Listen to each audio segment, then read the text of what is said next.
Buenas noches, bienvenidos al Centro Cultural Inca Garcilaso del Ministerio de Relaciones Exteriores. Estamos muy contentos de tener esta noche el conversatorio Archivos, Memorias y Vidas Múltiples de los Imaginarios del Caucho en la Isla Azul.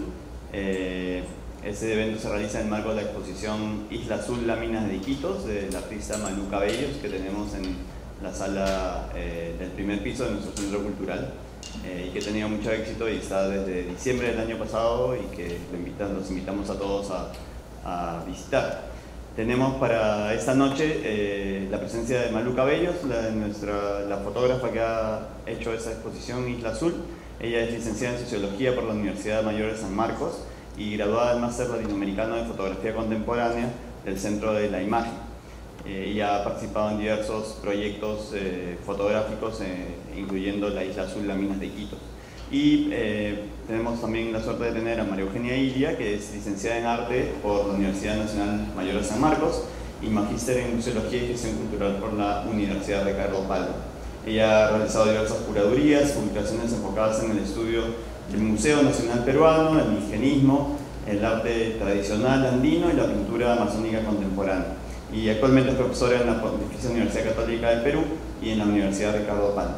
Y es miembro del Instituto de Investigaciones Museológicas y Artísticas y forma parte del comité editorial de la revista especializada en Museología y Arte IYAPA. Y además de tener diversas publicaciones también con relación a arte popular, entre otras. Así que estamos muy contentos de tener este conversatorio que ya va casi dando fin a la muestra, que nos ha gustado mucho tener aquí en el Centro Cultural.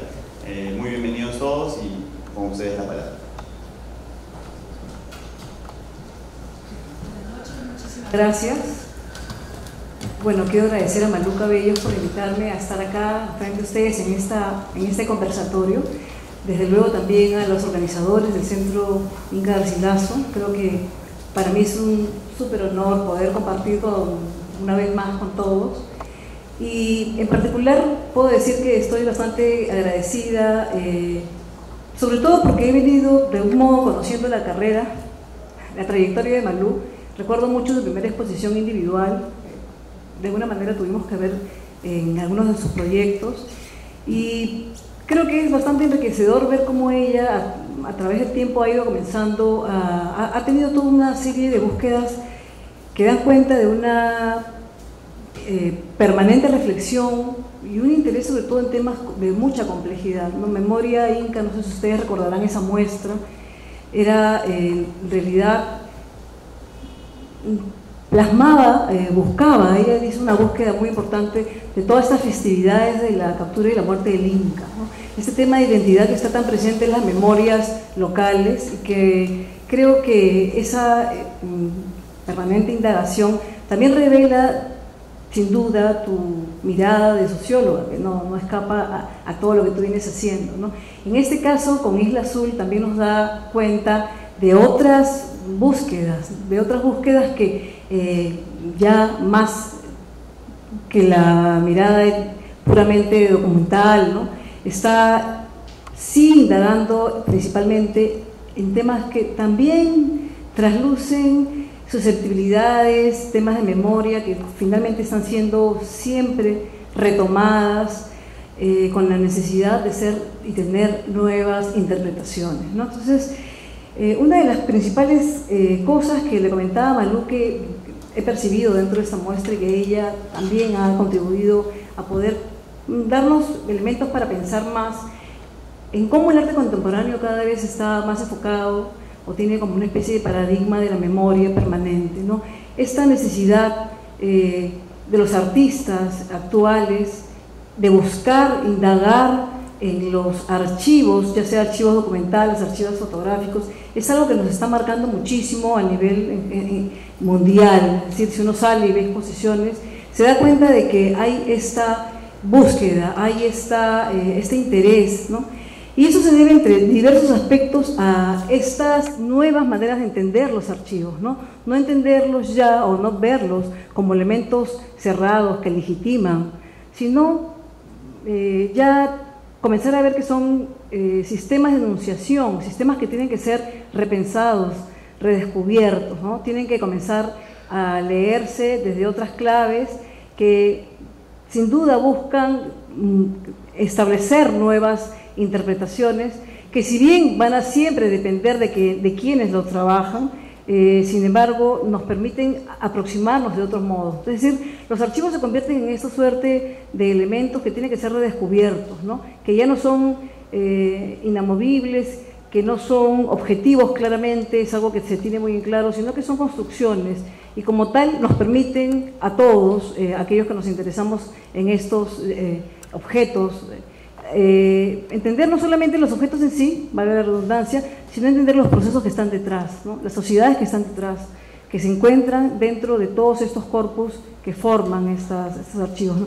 Ana María Walsh, una investigadora española, habla de este furor del archivo, ¿no? Es una clave que sí es algo que está marcándonos mucho por esta necesidad de replantear y repensar estas memorias, ¿no?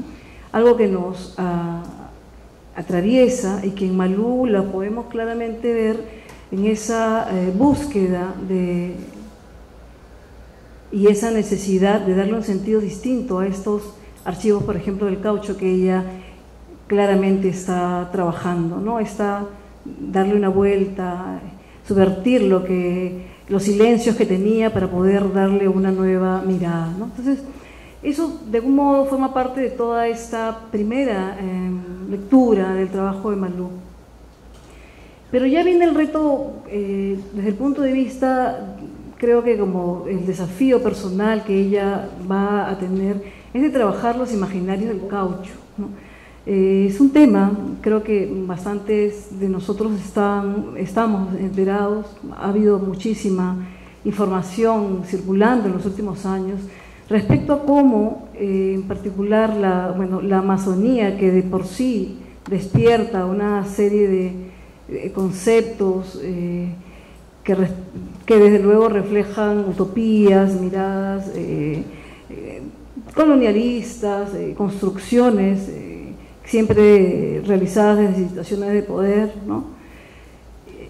Eso es algo que es bastante importante cuando uno piensa en los archivos de la Amazonía, pero en el caso del boom del caucho, estos imaginarios, estos registros, que por ejemplo en este caso, en esta fotografía que es súper famosa desde el punto de vista del arte, porque ha sido retomada por artistas indígenas y artistas no indígenas, es decir, artistas citadinos de Iquitos, nos da mucha información de cómo, a partir de estas puestas en escena, se comienza a reinventar el arquetipo de un indígena bastante alejado, bastante quizá como algunos historiadores han tratado de definirnos, como seres sin tiempo, seres que están a la espera de la mano civilizadora, y que en su momento, ya pensando en el momento en que estos se dieron a conocer puntualmente,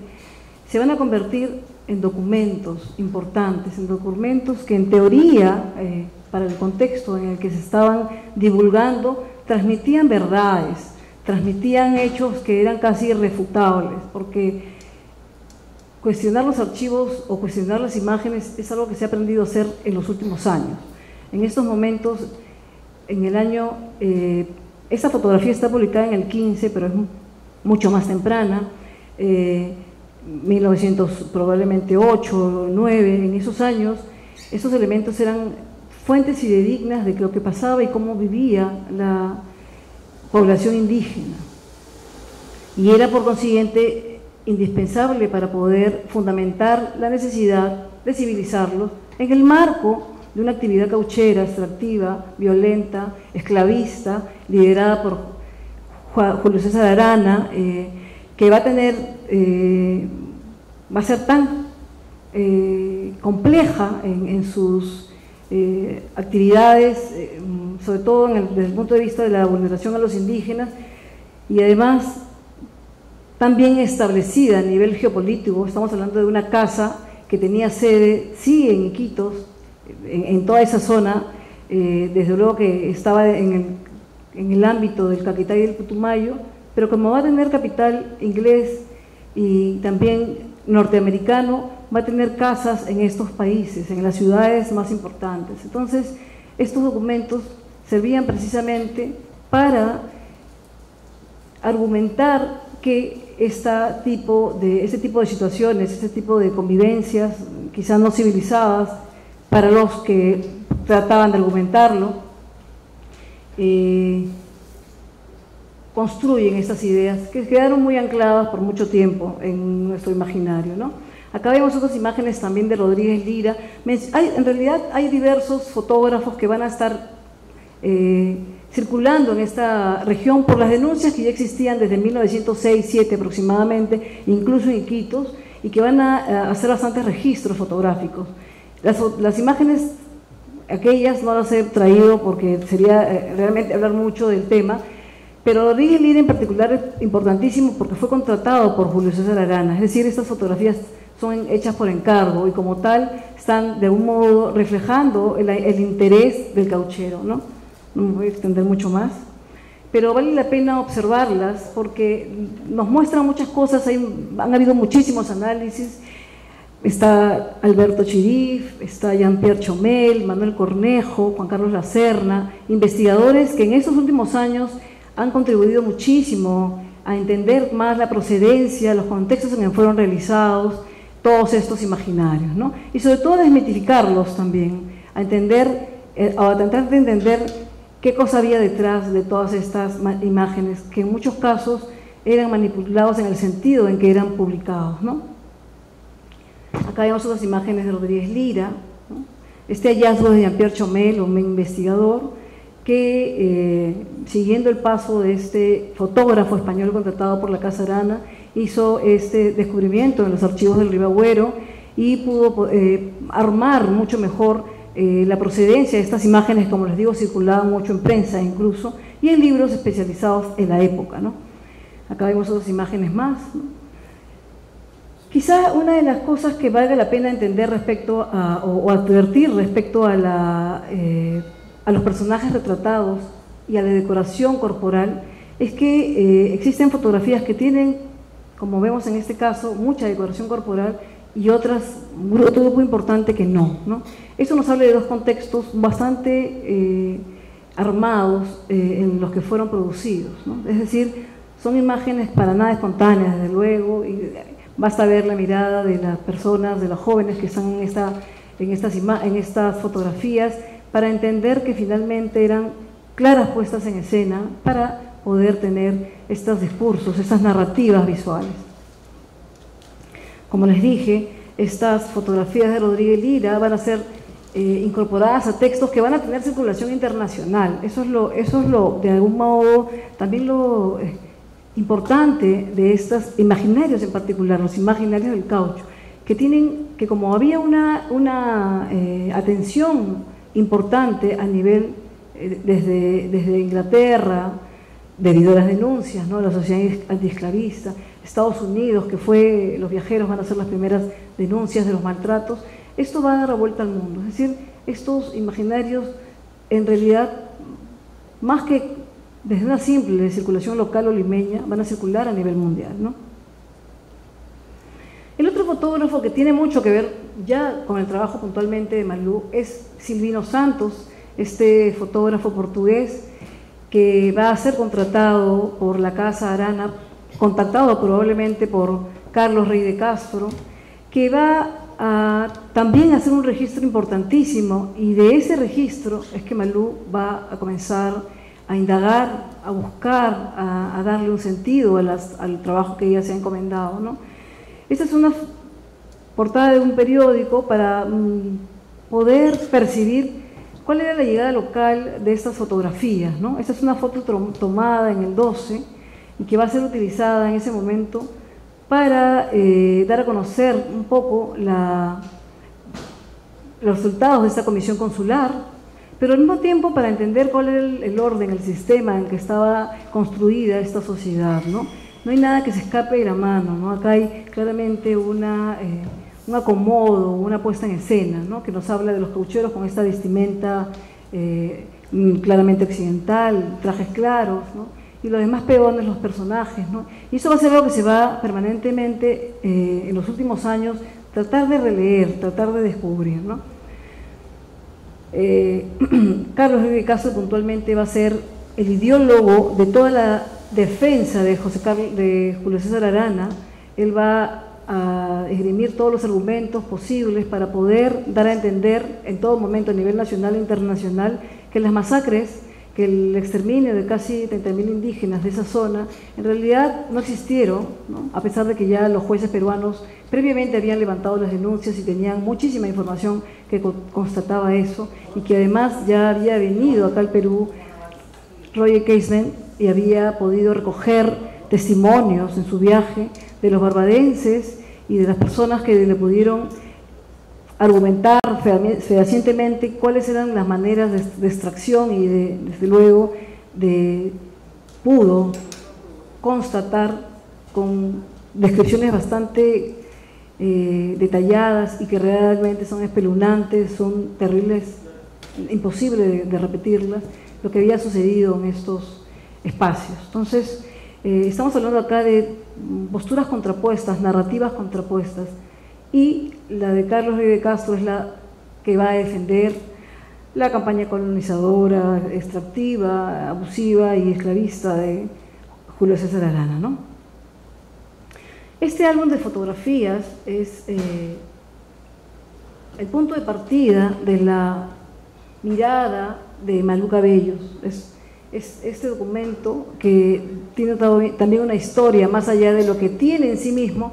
El documento fue dado a conocer muy poco tiempo atrás, en realidad en el año 2012 posiblemente, por un periodista loretano, a Manuel Cornejo Chaparro y a Alberto Chirif, quienes conocían gran cantidad de fotografías sobre el caucho, pero que nunca tuvieron la oportunidad de ver esto, ¿no? Es decir, un álbum completo, un álbum posiblemente mandado a hacer por el mismo Julio César Arana o Rey de Castro, ¿no? Este es un documento pues importantísimo, ha sido publicado de forma facsimilar, es decir, está en web y da mucha información respecto a la procedencia de imágenes que circulaban en otros documentos y que tenían ya de un modo eran imágenes que se conocían por diversos sectores, ¿no?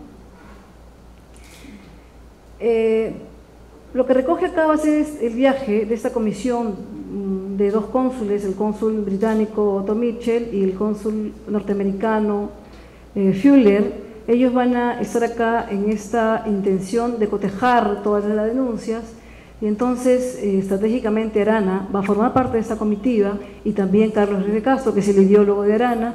Entonces todas estas fotografías, como pueden ver, están enmarcadas en este ambiente creado por ellos para que los cónsules tuvieran la mejor de las estadías y pudieran conocer desde esta mirada, entre comillas, claro, desde la necesidad de civilizar, ¿no?, todo este recorrido y todo lo que pasaba en estas estaciones caucheras que va a recorrer, ¿no?, que van a recorrer. Acá hay una imagen que es muy importante, desde luego, por lo visual y por lo que nos refleja, nos muestra, ¿no?, respecto a la presencia de estos pobladores huitotos, boras y ocainas de la región, pero también es una imagen que Malú va a capturar, va a tener mucho interés en esta pieza en particular. Más adelante vamos a venir a hablar de ello, ¿no? Y acá otras más, en donde nosotros podemos ver pues grupos que para el momento y para cualquiera de los que ve incluso ahora, se trata de, sí, colectivos, grupos de imágenes, grupos de personas sin ninguna autoría, sin ningún reconocimiento a sus nombres, a quiénes son. Hay una forma de referirse a ellos de manera genérica, que era como se trataba en ese momento a los pobladores indígenas, ¿no? A diferencia de las imágenes anteriores, en donde claramente veíamos, por ejemplo, a los cónsules, ¿no? Arana está ahí, sentado, casi, bueno, no de espaldas, sino está de espaldas está más bien el Capital Lores, ¿no?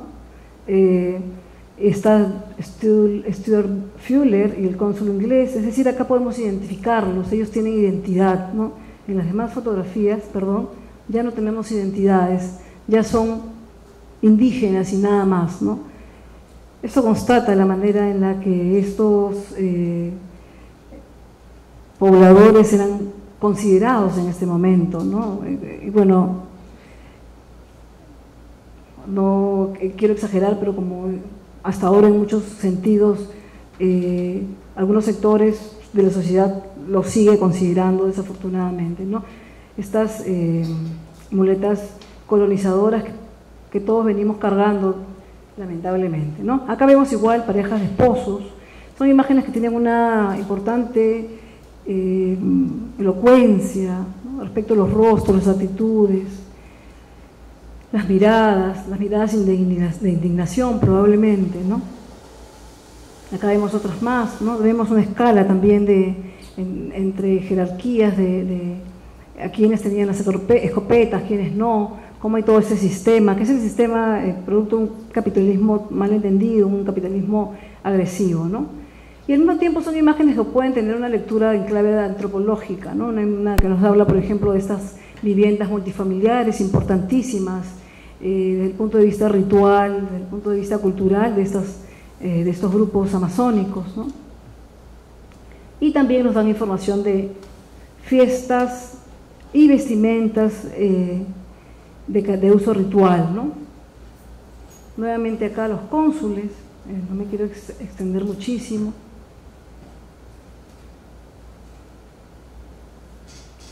Acá otra de las puestas en escena. Siempre hay esta dicotomía occidental e indígena, muy claramente identificada por la vestimenta, por la desnudez, por las actitudes, por las miradas, ¿no? Y estos detalles tan minuciosos son los que Malú ha comenzado a valorar, ¿no? A valorar dentro de su trabajo. Y acá pues vaya la primera pregunta que le quiero hacer a Malú, porque una de las cosas, como les decía, que creo que es bastante importante en esta exposición de Malú es esta mirada, ¿no? Es por qué esta mirada, por qué has girado tu trabajo a este tema que es tan complejo, que es tan sensible, que a pesar de lo mucho que se habla, de lo mucho que se exhibe, han habido exposiciones diversas, ¿no? Siguen siendo temas que generan en el público situaciones en las que las interrogantes son casi infinitas, ¿no? A pesar del tiempo. Entonces, me gustaría, sí, Malú, que nos cuentes un poco esta búsqueda, ¿no?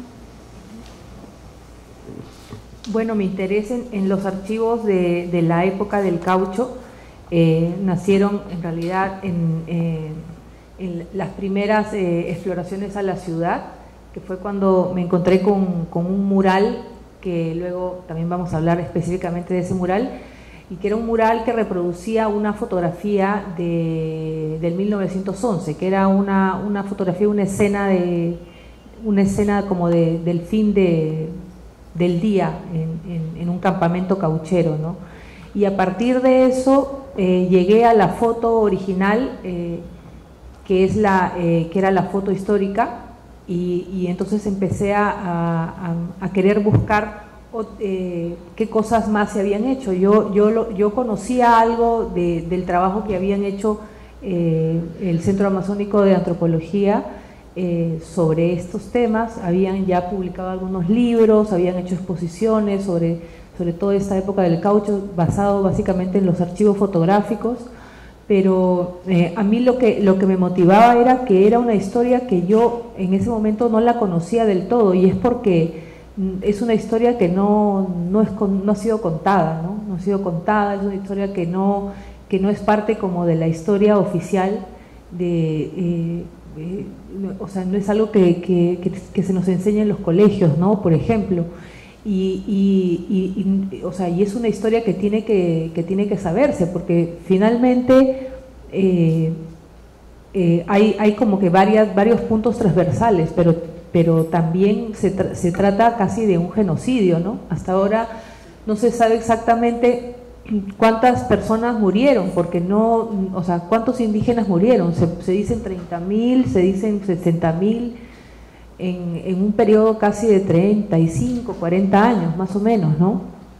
Entonces, una de las cosas que me motivaba era eso, ¿no? Que era una historia que no se contaba y que estaba en el olvido, ¿no? Y bueno, y lo otro es que precisamente la fotografía, en este caso las fotografías del archivo de este álbum que comentó María Eugenia, son fotografías que se utilizaron para manipular, ¿no? O sea, la fotografía, aquello que nos apasiona, lo que nos gusta, finalmente la fotografía como tal estaba siendo utilizada para justificar, para mostrar no sé, la gran proeza civilizatoria en la Amazonía, ¿no? Entonces,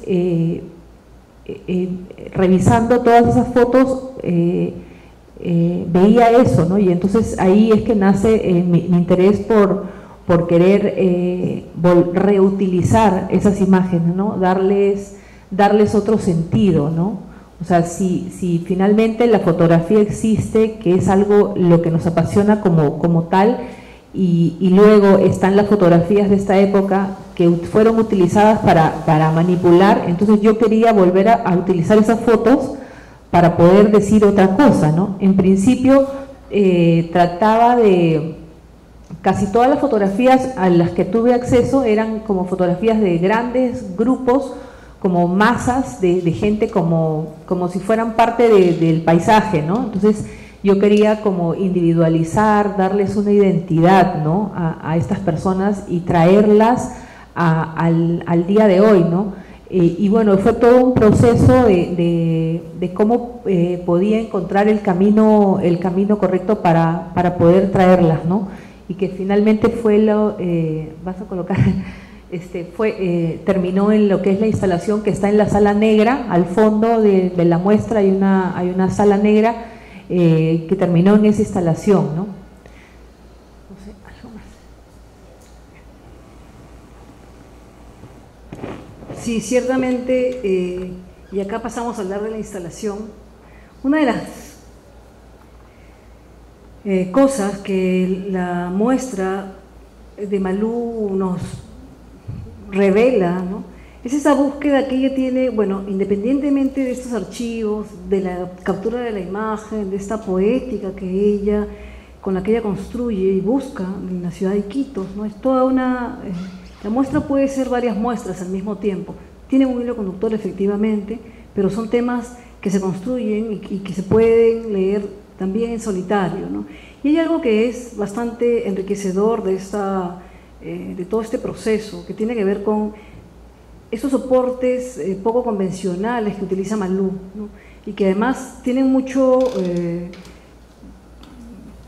dicen mucho de toda esta intencionalidad que ella está tratando de enfocar en esta captura, sobre todo de temas en particular, ya sea rostros de personajes, por ejemplo, los indígenas que están dentro, bueno, que están impresos en estos soportes de láminas, de látex, ¿no?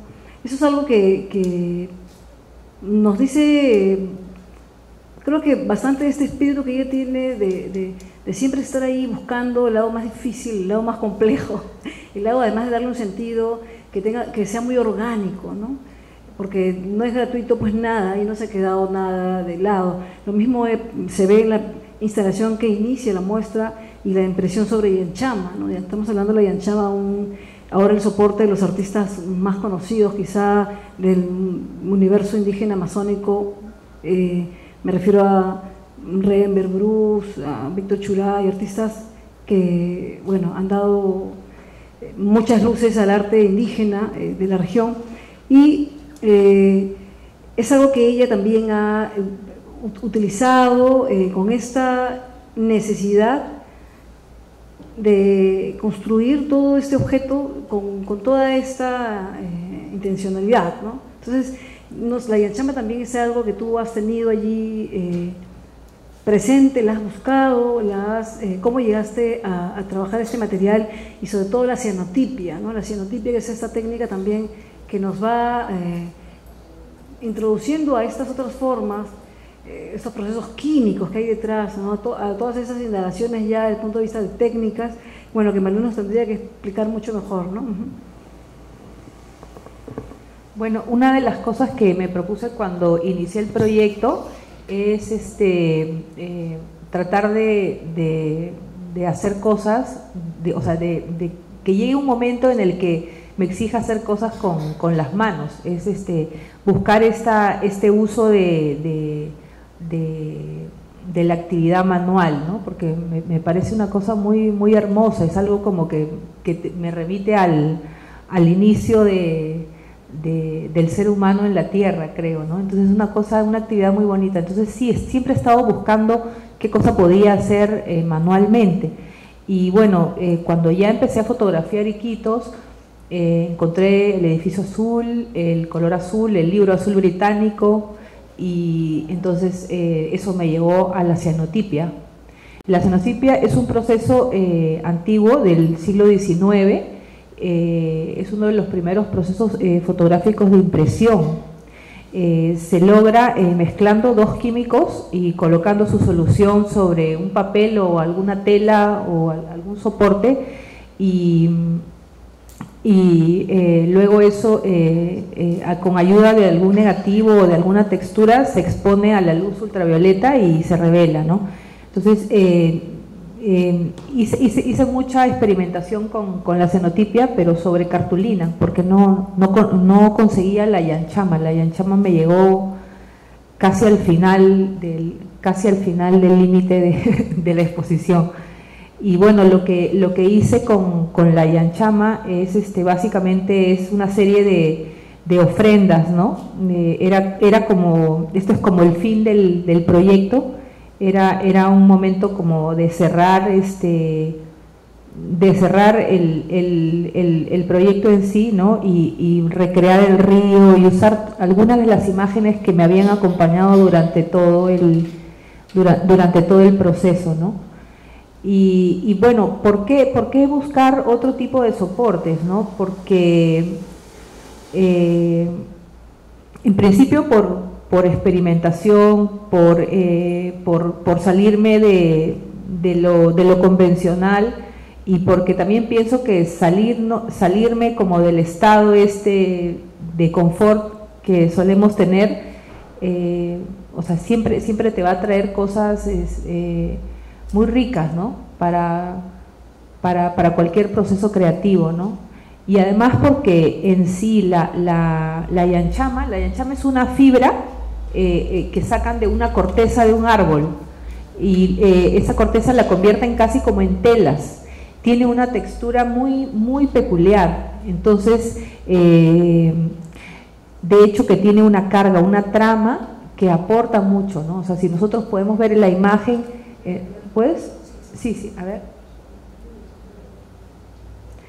Entonces, la trama, el soporte tenía una trama tal que aportaba al proyecto. Lo mismo fue con el tema de las láminas de caucho.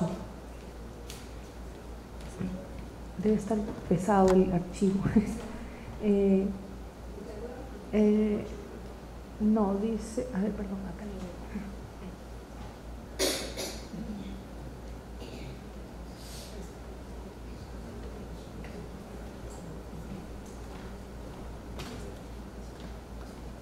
veo. De empezar el proyecto, y que quería, como le decía, la actividad manual. Empecé haciendo bordados, o sea, igual con temas de Amazonía, con imágenes de Iquitos. ¿Puedes seguir? Sí. Sigue, por favor. O sea, ya collage, y ya luego empecé a entrar a la ciudad, a conocer la ciudad, y paralelo a esto revisaba los archivos históricos, luego empecé a intervenir digitalmente las imágenes. Esas son imágenes de la misma muestra, no sé en qué momento llego. Bueno, yo quería, no sé si hablamos ahora de las láminas o Sí. ¿sí? Ya, lo de las láminas, la instalación que está al fondo nace de una casualidad, porque pienso que en todo este proceso creativo siempre hay como una energía que está fluyendo siempre, ¿no? Y en una de esas pude conocer un proyecto innovador que había sido apoyado por una organización que se llama Innovate Perú, que era un proyecto en la zona de Pasco, de la selva central, que estaban haciendo el aprovechamiento del látex natural del caucho. Pude conocer bastante sus procesos y fueron ellos los que me proveyeron de las láminas que luego usé en la instalación.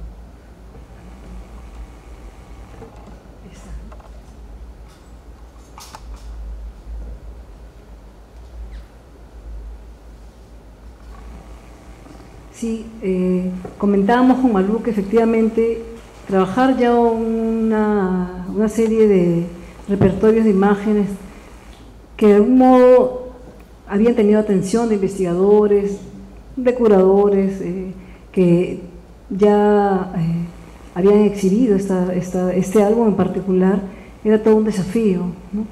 Pero lo interesante de la propuesta, como ella misma explica en el texto curatorio, en el texto de ingreso, es la necesidad de mirar estos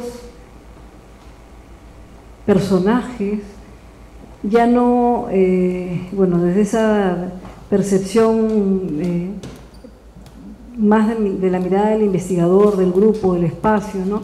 Sino tratar de darles a ellos una identidad, tratar de traerlos a través del arte, desde luego, a través de toda esta necesidad de darles ese sentido a través de precisamente las láminas, ¿no? Entonces, ha habido todo un proceso, una búsqueda de estos elementos casi imperceptibles cuando uno tiene la oportunidad de ver las fotos, tanto físicamente como ya así digitalizadas, pasan por alto, ¿no? Todas estos gestos, estas miradas desafiantes y al mismo tiempo intimidadas o indignadas, ¿no? Es decir, ella ha comenzado a hacer una búsqueda de todos estos posibles mensajes o presencias que existen en todas estas identidades, ¿no? Si bien son anónimas, al tenerlas un poco más cerca, al poder tener la posibilidad de advertir estas expresiones, creo que nos permiten acercarnos y tener una lectura muy distinta a la que se ha hecho hasta el momento de todos de estas fotografías. Entonces, son ya apuestas de Malú, como les digo, siempre tratando de encontrarle este sentido. Perdón, sí. Estoy muy cerca. Perdón. Estoy muy cerca. Y esta, como les decía, necesidad de efectivamente comenzar a ubicar todos estos gestos, ¿no? Todo lo que podría ya desde esta óptica diferente que tiene ella, de buscar estas presencias, de darle cierta identidad, de generar esta proximidad que no se puede hacer desde con otros montajes, otras formas de transmitir o de exhibir estas imágenes. Entonces, este trabajo ha sido de todo, creo yo, pensado desde ese punto de vista, ella lo ha dicho claramente, ha hecho todo un proceso de experimentación bastante importante, ¿no? Es decir, una de las cosas que me enseñó en su taller era todo lo que había trabajado previamente y las cosas que no vinieron, incluso la muestra, es decir, había un proceso ahí de exigencia bastante serio, ¿no? Que responde a tu mirada, a tu trabajo, ¿no? y el tiempo en que se ha tomado pues a capturar todo esto, ¿no? Todos estos elementos. Y la sinotipia te da una poética que tiene que ver con todo el hilo conductor, ¿no? Que tiene además mucho que ver con la ciudad, con este color predominante, ¿no? Todo este universo.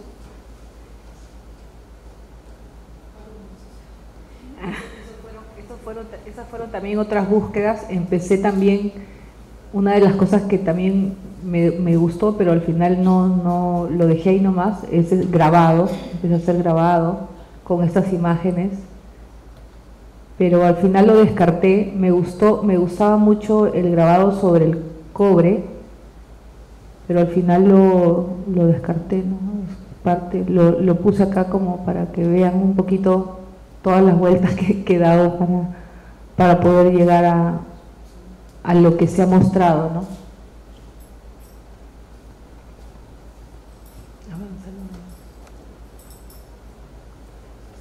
Ese es el proceso con la yanchama. Esta es la fibra que ya está cortada circularmente y está emulsionada. El químico es un químico así que tiene una tonalidad media verdosa, amarilla. Y sigue, por favor. Esa es la textura que tiene de cerca, es muy hermoso. Otra más. Ese es el momento en el que estamos, que estoy exponiendo, porque al principio exponía en mi patio con la luz UV, pero acá a veces uno no sabe cuándo sale sol y cuándo no. Entonces me hice una lámpara con fluorescentes UV y con esa lámpara exponía las imágenes. Esa es una de las que está ahora en la muestra. Como era una ofrenda, quería usar, hay una zona en el mercado de Belén que venden todo lo que son plantas medicinales. Entonces fui ahí en uno de mis últimos viajes y me traje todas las plantas que curaban algo y que tenían alguna forma especial para poder hacer esta serie. Ahí también es el proceso de la exposición con la luz.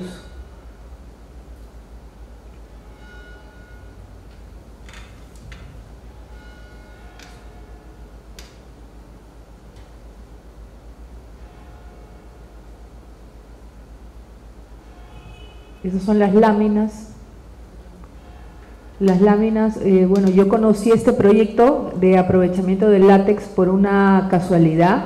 Yo estaba redactando una propuesta para un concurso y me dieron a elegir entre 300 proyectos para elaborar la propuesta creativa y elegí 4. Uno de ellos era de esta comunidad en el río Pichis, en Oxapampa, una comunidad básicamente asháninca que durante la época del terrorismo, del narcotráfico,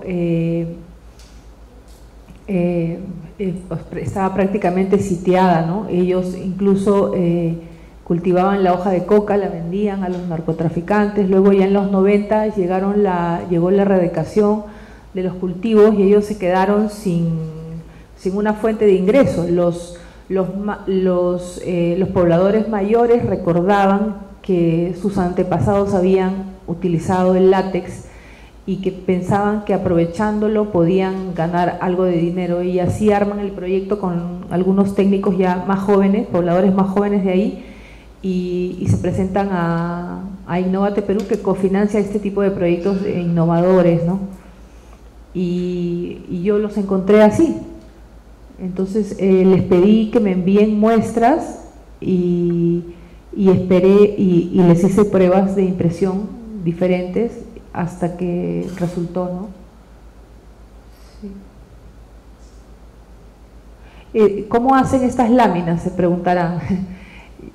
Bueno, la extracción del caucho se hace por un proceso de tajo, o sea, al árbol le hacen unos tajos, luego colocan unas pequeñas vasijas debajo y el látex va cayendo como gotitas, así, es como una savia blanca.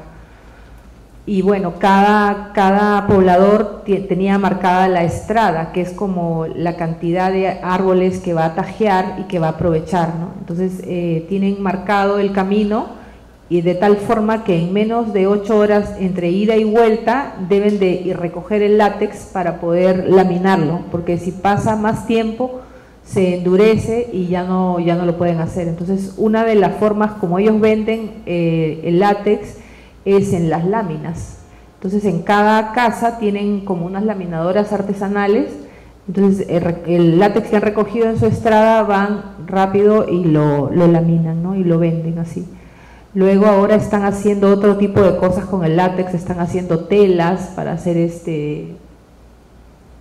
marroquinería, cosas así, ¿no? Están buscando formas de cómo poder aprovechar el látex y poder tener mejores precios, ¿no? Y ya pues por eso es que también tienen, las láminas tienen diferentes densidades, algunas diferentes colores, ¿no? Porque son hechas por diferentes personas, ¿no?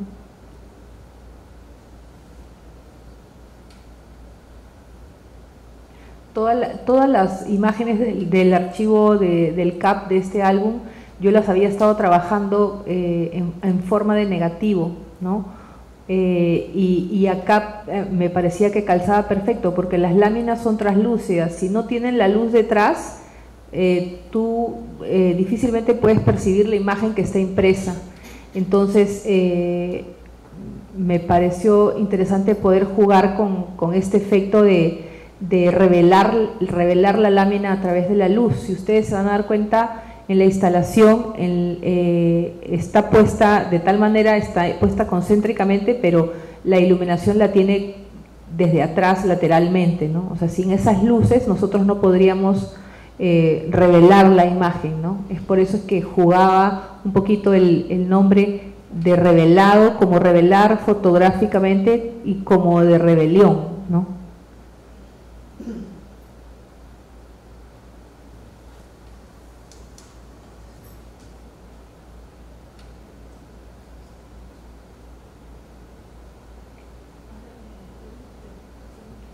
Sí, si alguno tiene alguna pregunta, aprovechemos que está el artista acá.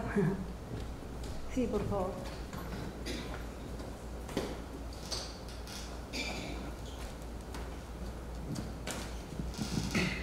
Buenas noches. Bueno, yo soy delegado de un club de fútbol de la Liga de Fútbol de Chorrillos, ¿no? Mi nombre es Hugo Richard, soy del Callao, ¿no? Como usted dice, doctora, yo también tuve la ocasión de llegar a Iquitos, pero no me llama la atención, es muy similar a Lima, ¿no? ¿Por qué? Pero el motivo ha sido que viajé, pero viajé así por carretera, llegando a Pucallpa, ¿no? Indagando, ¿no? Porque mi sobrino, justamente fue la desaparición de mi sobrino, que es estudiante de agronomía, ¿no? De La Molina. Entonces fui a hacer el rastreo, la búsqueda, llegué por carretera a Pucallpa y me dijeron, seguramente estará en Iquitos. Entonces, pero yo no tenía los medios para viajar por avión, entonces inmediatamente en el puerto de Pucallpa habían lanchas, ¿no? Como yo soy del puerto, ¿no? Sí, son unas lanchas que va usted a llegar por 6 días, ahí usted le va a dar su refrigerio, su rancho. Ah, ya, bueno, son 6 días, ¿no? Y así yo subí a las lanchas y llegué en 6 días a Iquitos. No me llamó la atención, dije, es similar, igualito que Lima. Y todavía un poco más caro. Bueno, comencé a indagar si lo habían visto, ¿no? Que él había venido, ¿no? Porque le gustaba mucho las plantas medicinales, la ayahuasca, y quería hacer prácticas, ¿no? Como en su especialidad quería hacer como de agronomía, ¿no? Porque él ya había estudiado 2 años de agronomía, le faltaba 2 años para graduarse. Entonces continué llegando ya hasta, me dijeron, seguramente se ha ido por Leticia. No, dije, no arriesgué acá. Entonces inmediatamente yo regresé y, ¿no? Ya, porque vi todo que es carísimo, igual que Lima, similar, no me llamó la atención. ¿No? Yo soy de León Club de Fútbol, usted que me habla de Caucho, yo sé la historia, en el fútbol también pasó algo similar. Por los años de 1880, después del conflicto de la guerra con Chile, un buque escuela marina de Leander llegó al puerto de Callao. Yo desde mi niñez he visto el puerto, he sido jugador, futbolista, entrenador, dirigente, ¿no? Muy similar también pasó con el fútbol. llegó pues por los años ya desembarcaron en Musco Leander, llegaron al puerto, llegaron a los puertos, los porteños, chalacos, comenzaron a enseñarles el fútbol a los ingleses, ¿no? Como llegaron con el caucho, ¿no? Luego ya entraron en Lima, y en Lima ya formaron el primer club de fútbol que se llamaba, muchos dicen que Alianza Lima es el más antiguo, no señores, están totalmente equivocados. Pues ellos ya como ya habían dado escuela, ya habían formado ya en Lima, y este club de Lima que formaron fue el primer Lima Cricket Club.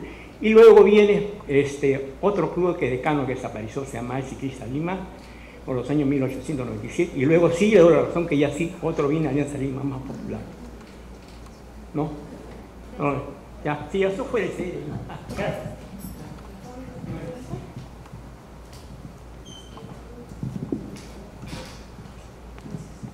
Bueno, nosotros caímos aquí por casualidad, pero me pareció interesante la propuesta y ahora con el comentario, pues yo quisiera plantearte dos preguntas. La primera es en torno al archivo que utilizaste, si solo fue exclusivo este álbum fotográfico que nos mostraban hace un momento, o es una combinación, o sea, ese álbum ya es una combinación de varios, pero es solo ese álbum, una.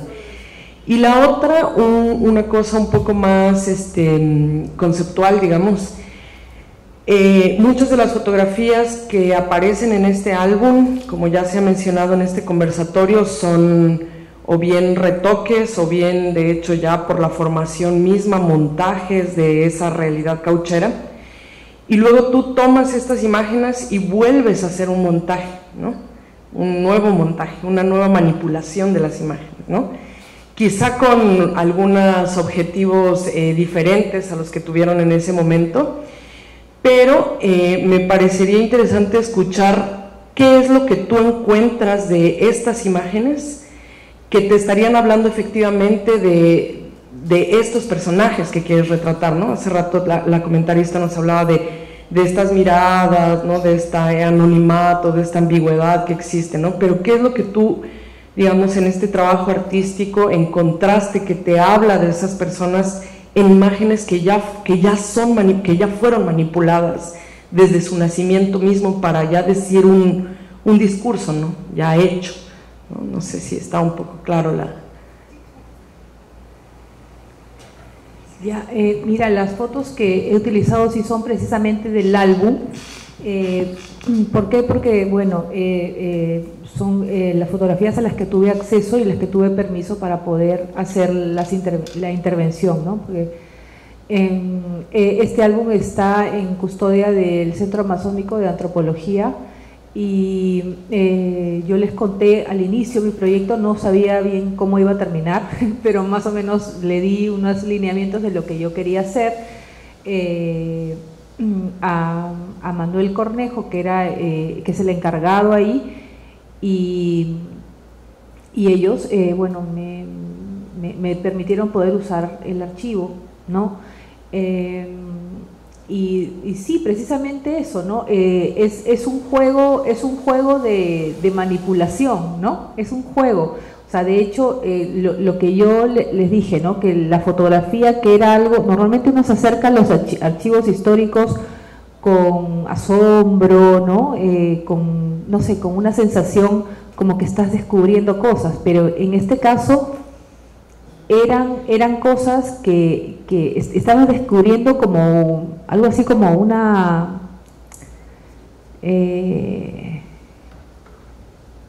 o sea, como algo sí, pues montado, ¿no? Como una especie de teatralización o algo así, ¿no?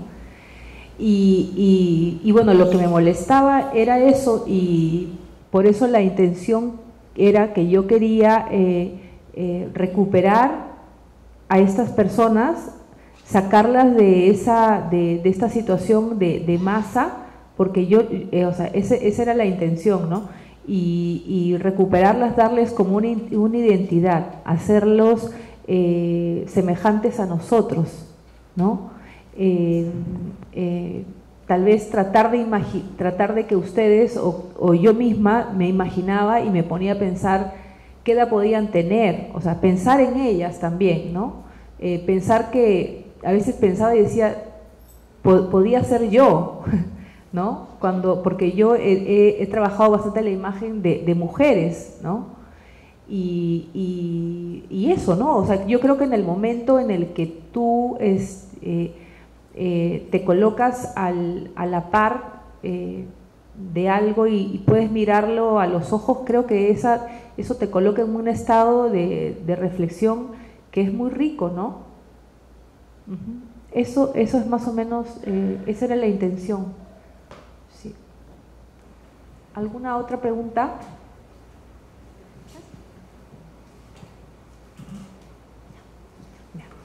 Bueno, damos las gracias a Malú, a Maru, y también los invitamos a visitar la muestra que va a estar hasta el 10 de marzo y también a nuestras próximas actividades que están en el Face, el Instagram y bueno, también esperamos tenerlas pronto, ¿no? Gracias.